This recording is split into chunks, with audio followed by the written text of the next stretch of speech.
Hey Yuliya, thanks for the video. Really appreciate it. Very cool. So I've had a bit of a look a couple of times now, and it's just on my computer. I've just finished looking at it again just to make sure I know what I'm trying to help you with. So starting with your butterfly, a little bit clunky, but not too bad. On the whole, yeah, not too bad. It seems like your arms when they come over to recover, they're actually clunking over and then dropping into the water, and they're not just dropping comfortably either. They're like slamming into the water, trying to drive you down so that way you can get back up again. Okay, you need more of a glide through the water, not so much a jagged up and down type of momentum. So what I would do, I would try and get you focus on what we call a hand clap drill. So that's when your arms come around in front of you, touch each other, and then drop. Okay, so keep that head down, arms will come around, touch and drop. Then when you do come up to breathe, lead with your chin. Okay, so you don't want to come all the way up so the water's about here somewhere. You just want to get just under your chin above the water, and then that way what it'll do, it'll help you actually smoothen out that butterfly stroke so it's not so up and down. I would also throw in a bit of fly kick drill. So what I'll do is bang on a pair of fins or flippers and do fly kick on your side and really focus on a nice solid good hip movement.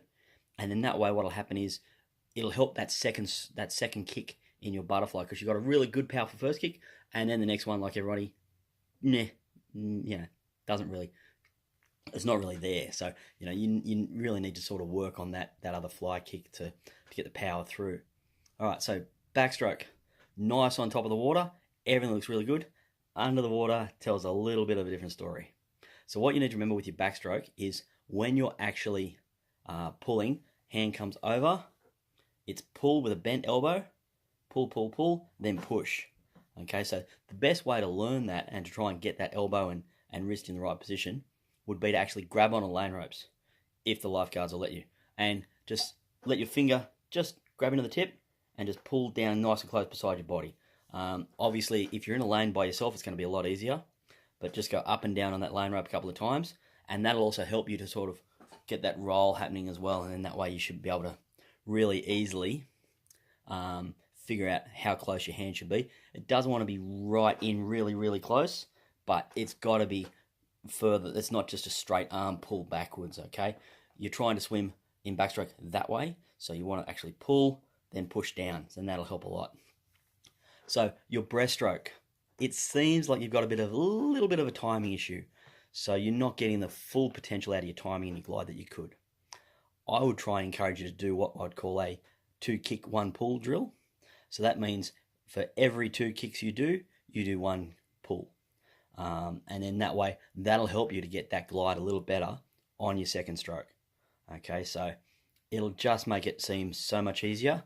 And then slowly, you'll notice, you'll know what it feels like, and you'll notice you'll be able to do it normally as well. So really practice that 2 kick 1 pull. Freestyle, on the whole, not too bad. Looked pretty good. You've got a good little bit of a catch going. You're bending your elbow through the stroke while you're trying to, under the water, trying to pull. Your recovery, now, you probably could get a little bit higher elbow motion in your recovery and a little bit more rotation. Probably not a lot. Easiest way to do that would be what's called a shark fin drill or a chicken wing drill. And that's where you bring your thumb all the way up to your armpit and then through. Okay, so it just drags up your rib cage, up to your armpit, and then through out the front. So that way, that'll help you try and get that nice higher elbow and a more relaxed sort of wrist motion there. So that'll help a little bit. Thank you very much for giving me the opportunity to help out. Like I said, if you need anything else, just sing out. I'm sorry it took a little while to get to it, but I'm getting used to all this nervous camera stuff and everything else. By the way, that pool looks awesome. Nice blue. What sort of pool is it? Because it looks like it's really deep, like ocean style deep. So anyway, I'd love to know a bit more about it. So have a great day. Thanks very much for getting through to me, and I hope I've helped. Cheers.